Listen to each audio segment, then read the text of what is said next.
Он никогда не боялся браться за самые тяжелые дела и, став президентом Республики Саха-Якутия, в своей первой же речи дал понять общественности, что впереди много трудной и интересной работы. У нас есть все предпосылки для того, чтобы в течение 5-7 лет мы создали несколько компаний, подобных акционерной компании «Алроса». На момент своей инаугурации Вячеслав Анатольевич Штыров уже имел успех крепкого хозяйственника и колоссальный опыт государственной деятельности. Его талант управленца закалялся в сложнейший период перестройки. В начале 90-х одновременно занимал сразу два поста – председателя правительства и вице-президента республики. Нужно было выводить из кризиса в раз ставшие убыточными промышленные предприятия. С бывшим министром финансов Федором, он говорит: а зачем мне твой золото по такой цене? Я пойду куплю в Америке, оно у меня дешевле, а вы можете там закрывать.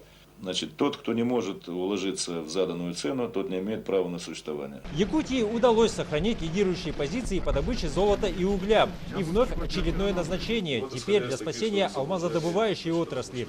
Став президентом Алроса, Вячеслав Штыров начинает борьбу с контрабандой алмазов на государственном уровне. В условиях дефицита средств, долгов по заработной плате вкладывает последнее в строительство новых шахт и фабрик, день за днем выдерживая мощное давление. Это те, кто не хотел особенно работать.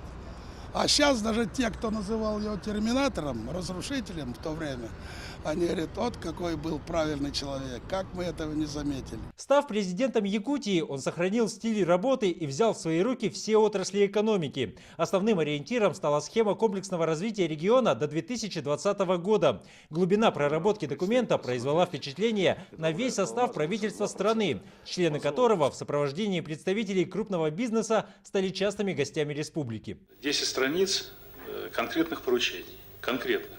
Даже не характерных для протокола уровня председателя правительства. Я его еще раз внимательно посмотрю и подпишу. В этот период возобновляется строительство железной дороги до Якутска. Зарождаются нефтяная и газовая промышленности. Прокладывается магистраль ВСТО, проектируется сила Сибири. В регион друг за другом приходят крупные недропользователи. Старый город в центре Якутска – одно из любимых мест Вячеслава Штырова. Здесь он любил прогуливаться с высокими гостями, рассказывая им о богатой истории региона и о его важности для всей страны. Вместе со старым городом меняется облик всего Якутска. Появляются современные жилые кварталы, прокладываются новые улицы, возводится Сайсарский мост, спорткомплекс «Триумф» и сотни других социальных объектов. Новую жизнь обретает Ягу, хотя на первый взгляд идея его федерализации даже ближайшим соратникам казалась абсурдной. Я президенту сказала, отказав, что его идея – это абсурдная идея. Но я на тот момент, когда это выговаривала, я не думала об этом. Так? А когда я вышла и стала звонить в университет и разговаривать с руководством университета, конечно, мне было сказано, что это не просто абсурдная идея, это вообще ненужная, и не трогайте нас. Я говорю: а вам не хочется получить 5 миллиардов рублей? 2008 год приносит новые испытания. Мировой финансовый кризис грозит свести на нет все предыдущие достижения. И здесь снова приходится спасать экспортоориентированную алмазную промышленность, убедив руководство страны временно самим выкупать добываемые в Якутии минералы. Те меры, которые мы с вами намечали по алмазной промышленности, они работают? Работают, все выполнены. Во-первых, меры выполнены, это дало результат.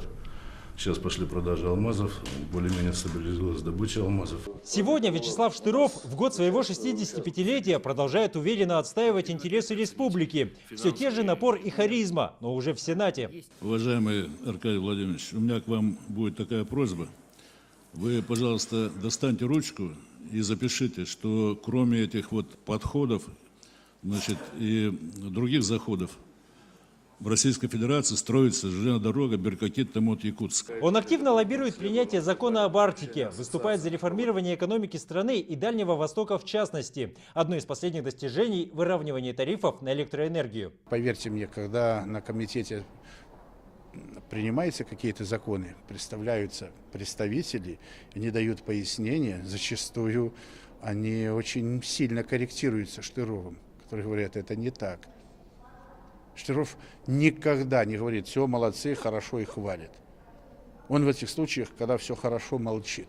Его авторитет высок в родном регионе и сегодня, несмотря на то, что не обходится без критики. Впрочем, настоящие свершения, оставленные здесь, у всех на виду. А это значит, что плоды трудов Штырова будут востребованы еще многими поколениями якутян.